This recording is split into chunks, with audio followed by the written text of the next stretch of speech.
করছি আলহাজ মাওলানা রফিকুল ইসলাম খানের হাতে ক্রেস্ট তুলে দিয়ে তাকে সম্মানিত করবার জন্য। আমাদের আজকের অনুষ্ঠানের সম্মানিত প্রধান অতিথির হাতে ক্রেস্ট তুলে দিচ্ছে সিরাজগঞ্জ ফোরামের সম্মানিত সভাপতি অ্যাডভোকেট ডক্টর হেলাল উদ্দিন সহ অন্যান্য নেতৃবৃন্দ।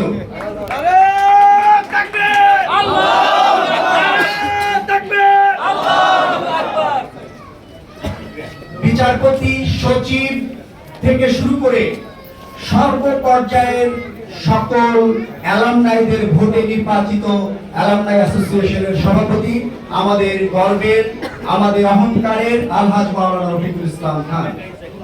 এ পর্যায়ে আমরা আমাদের 6 জন প্রার্থী নয়, আমাদের 7 জন প্রার্থী। সিরাজগঞ্জের কয়জন প্রার্থী?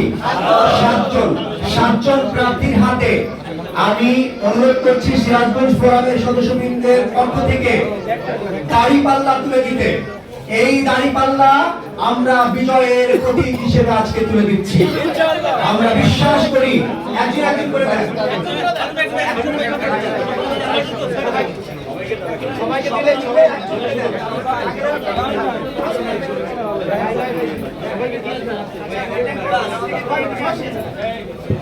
প্রথমে আলহাজ মাওলানা রফিকুল ইসলাম খান ভাইয়ের হাতে তুলে দিচ্ছেন দাড়িপাল্লা সিরাজগঞ্জ ফোরামের সদস্যবৃন্দ।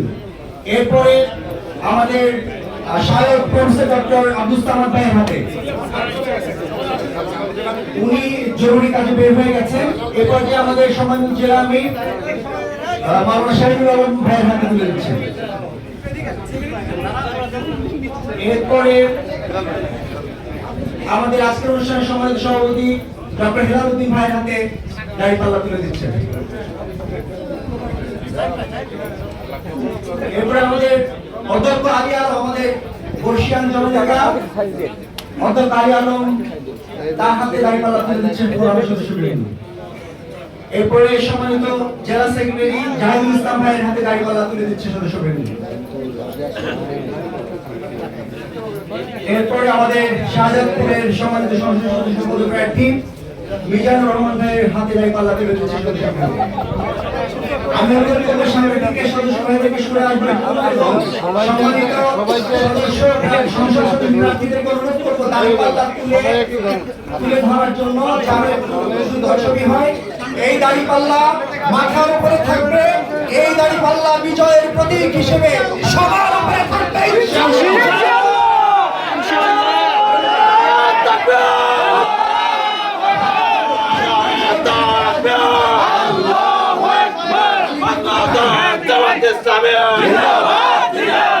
জিন্দাবাদ জিন্দাবাদ।